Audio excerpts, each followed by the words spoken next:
So let's talk about the Society of Cincinnati, Sure. which was a band of brothers. Yes, indeed. In Shakespeare's Henry V, there's a line that says, "We few, we happy few, Right. we band of brothers. St. Crispin's Day.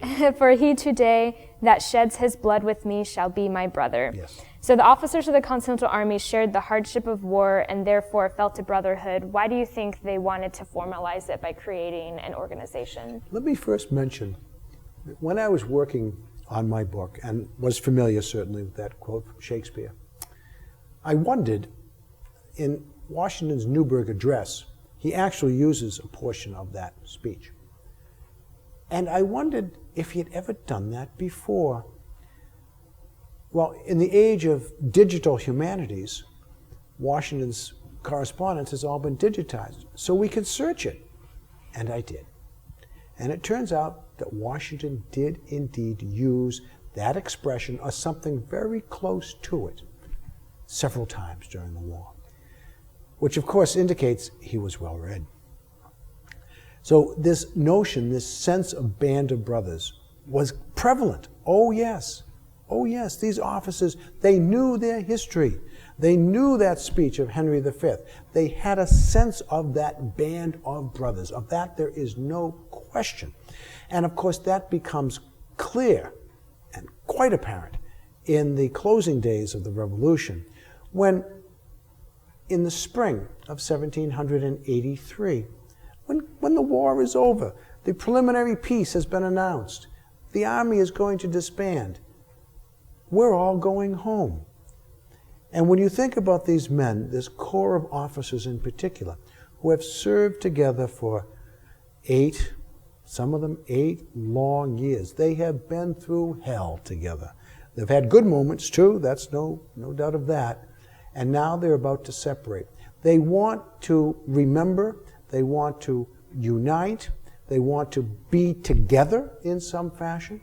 And so they see as a way to do that to form this society, which will keep them together. Notice, by the way, in the true spirit of the Revolution, they form by states. Mm-hmm.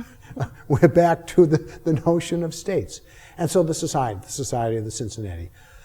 They picked the name quite deliberately, of course, because again, they know their history. Mm-hmm. They know about Cincinnatus, the Roman general, who took up the sword, defeated the enemies of Rome, then put down the sword and went back to his plow. And that is their model. Very consciously, they take that. Very consciously. They gather under the leadership of Henry Knox and Alexander Hamilton over there in Fishkill, on the other side of the Hudson River, at the Verplank House. And there they form. They gather together. They write their institutions. What is the mission of this organization and the society? And there they organize. And, of course, elect Washington, who else, to be their first president. And they then go home to their states with this sense of this Society of the Cincinnati, which keeps and binds them together. They also form the society for a bit of lobbying. They want an organization that will continue to press the Congress in their interest for their deserved pensions for payment. Mm-hmm. So there is a political motive to this as well. The society, when it is formed in 1783, is not altogether approved of. So why was it controversial? Well, it is controversial because it is seen, and frankly is, elite.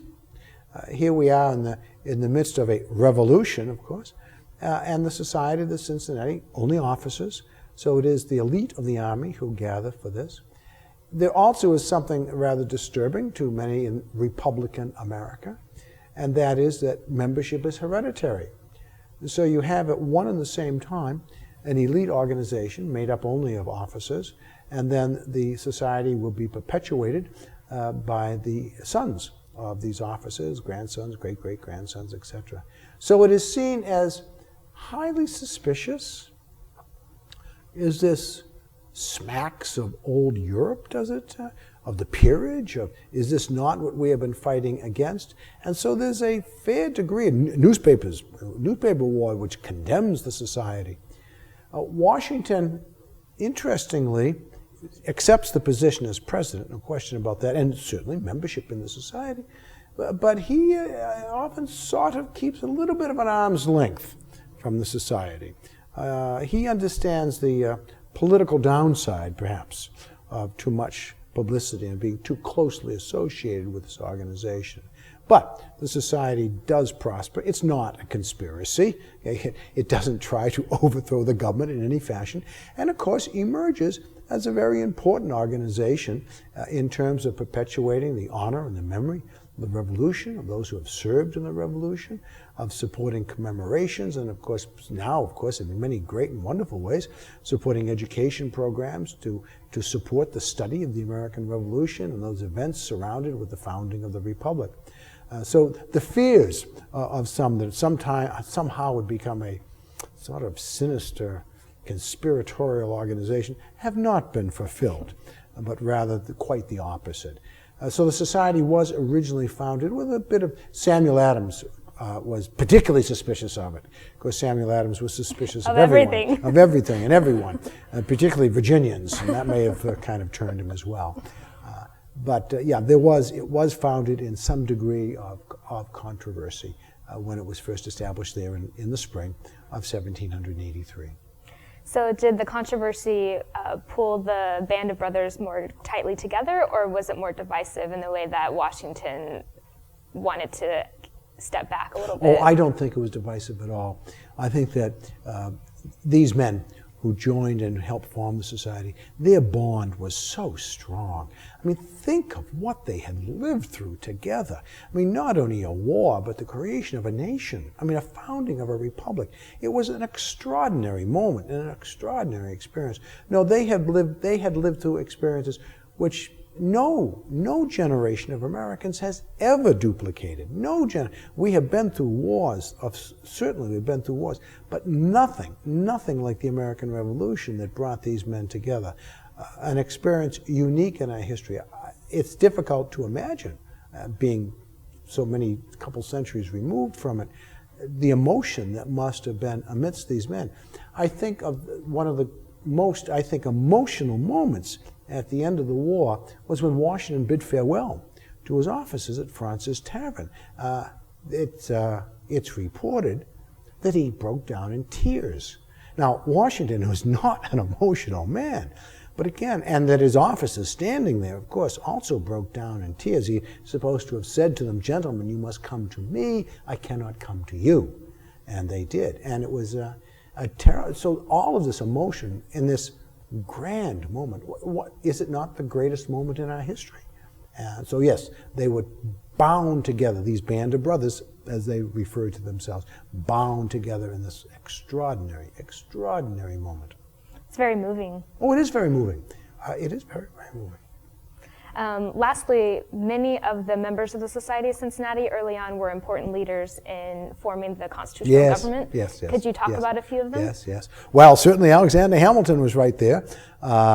Henry Knox, not at the convention, but many of the early leaders were indeed, they were inheritors of this nationalist movement. And when you think of the Society of the Cincinnati, I may be wrong in this, and I'm sure someone will correct me if I am, but in the post-war period after the Revolution, it is perhaps the only national organization. It is the only organization that brings together in any kind of regular format the leaders, the elite of America. So clearly these were, by its very nature, the members of the Cincinnati were leaders of America. And they had the experience of viewing many colonies and being together. Absolutely. And had the vision of being Americans rather than Precisely. Virginians or New Yorkers. Take a man like Henry Knox. Okay? Here's Henry Knox, who before the war was a bookseller here in Boston. I don't know if Henry Knox ever left Boston.